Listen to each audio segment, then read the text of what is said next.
Welcome back, friends. We are taking up this book, The Golden Arrow, my sister Mary of St. Peter, with references to the other mystics, some of whom we've encountered in prior shows. But as always, grace builds on nature, and with people, that means history. Mm-hmm. France, the church, and the emergence of a response. So before we look directly at the life of Sister Mary of St. Peter, it is necessary to understand the world in which she was born and the conditions that were already in place. France had undergone a profound upheaval. The French Revolution did not simply alter political structures. It attempted to reorder society without reference to God. The church was suppressed, property was seized, clergy were persecuted, and the public presence of the faith was weakened. Even as outward stability returned, the deeper effects remained. The ground had shifted. And into that world, she was born, 1816. By the time she entered religious life, the intellectual and cultural currents of Europe were moving further in a secular direction. Rationalism was gaining influence. Indifference toward religion was becoming more common. Irreverence, particularly in speech, was no longer unusual. What had once been unthinkable was becoming ordinary. At the same time, the church was not silent. It was watching, discerning, and responding. This period would eventually see formal response to modern errors, including the teaching later articulated by Pope Pius IX in the Syllabus of Errors. The church was naming the problem at the level of doctrine and public teaching. Yet something else was happening at the same time. It was not occurring in public forums or political structures. It was taking place within the hidden life of the church. Within the Carmel of Tours, Sister Mary of St. Peter lived a life that, from the outside, would have appeared entirely ordinary. It was a life of prayer, discipline, obedience, and hiddenness.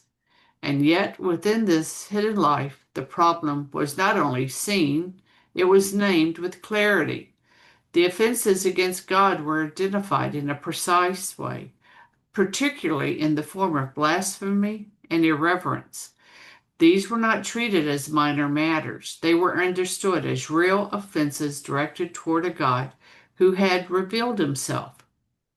The response that emerged was equally precise. It was not vague and it was not generalized. It was directed and intentional. It took the form of reparation. So when we look at this moment carefully, we begin to see alignment.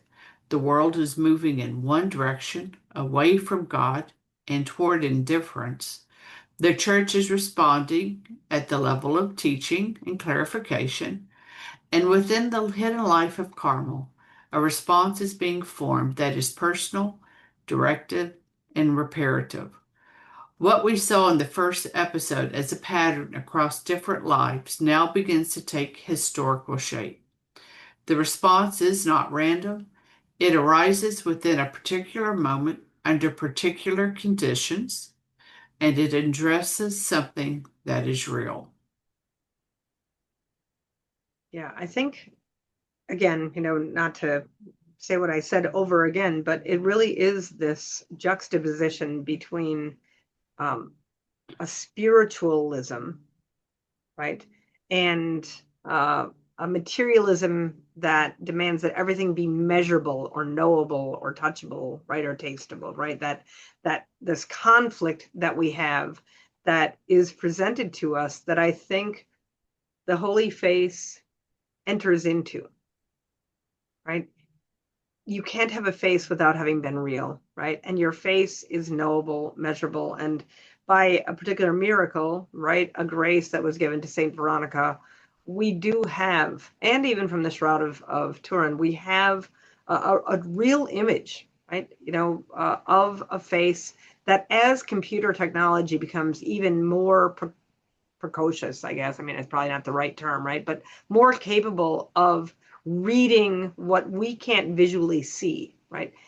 It's going to be able to create profound 3D images of this beloved face that at one point entered into history and, smiled at, chastised, spoke to, yawned. Like, I mean, so many things that this holy face is. It's not just a thing, right? It is a someone.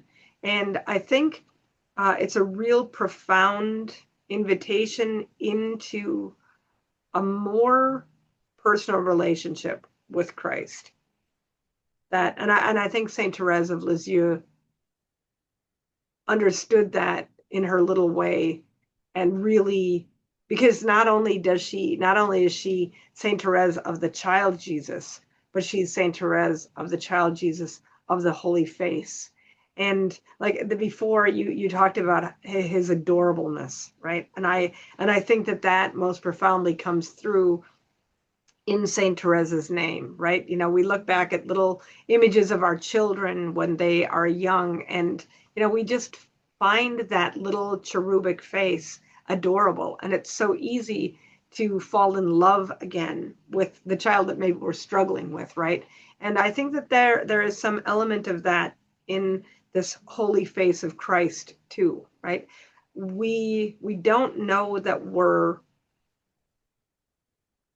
insulting someone because that someone seems so esoteric, so far away, so distant, right? Or so ephemeral in the spiritual sense that, but it's obviously easier to see that when we meet that face profoundly. And I think that I think that anybody who has a strong devotion cannot help but want to make reparations for something so beautiful being so rudely offended. Correct. That is correct. So as you said, this brings the question back to us in a direct and personal way. So within this devotion, there is a prayer that expresses this response in a particularly direct way. It's an offering of the Holy Face to the Father. Eternal Father, turn away your angry gaze from our guilty people, whose face has become unsightly in your eyes. Look instead upon the face of your beloved Son, for this is the face of him whom you were well pleased. We now offer you this holy face, covered with shame and disfigured by bloody bruises, in reparation for the crimes of our age, in order to appease your anger, justly provoked against us. Because your divine Son, our Redeemer, has taken upon his head all the sins of his members, that they might be spared.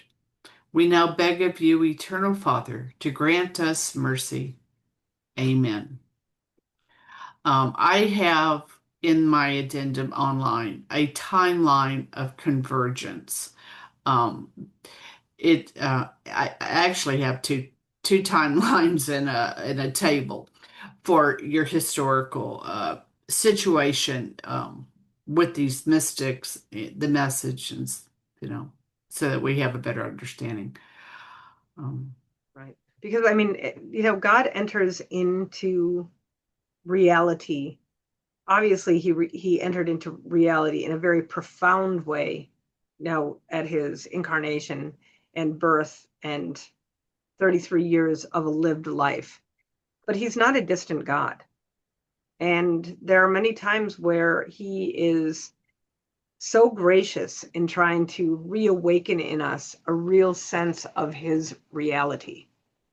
And many of these saints are are are vessels, right, of his reality to us.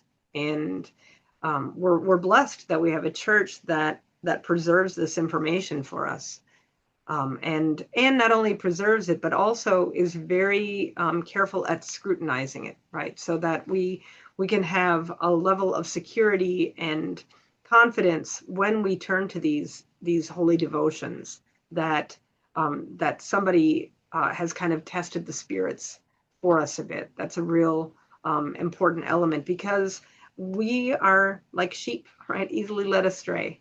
And so to see that timeline, I think really, again, sets it in a reality, right? This event took place. It's a knowable event, and it happened at this time to these people, right? And we can learn about their history. We can know about them. Um, I and I just think that that's a real grace. It is. Absolutely is. Till the next time, my friends. Fides Ratio.